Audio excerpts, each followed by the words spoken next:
सर्वांना शिक्षण यामध्ये शिक्षणाच्या सार्वत्रिकीकरणानंतर आता बालकांना शिक्षणाचा हक्क मिळाला आहे.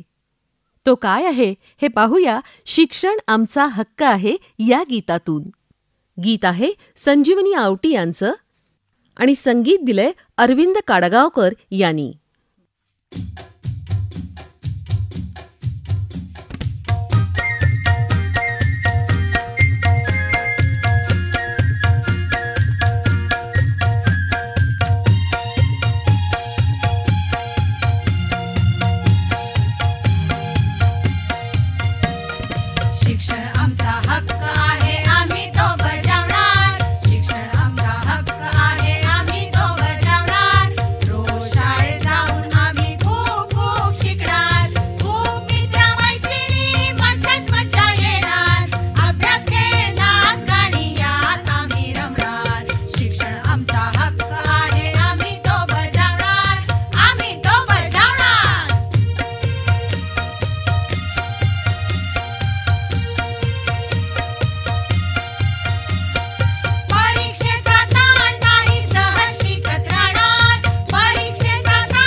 सर्वांना शिक्षण यामध्ये शिक्षणाच्या सार्वत्रिकीकरणानंतर आता बालकांना शिक्षणाचा हक्क मिळाला आहे. तो काय आहे हे पाहूया शिक्षण आमचा हक्क आहे या गीतातून. गीत आहे संजीवनी आवटी यांचं आणि संगीत दिलंय अरविंद काडगावकर यांनी.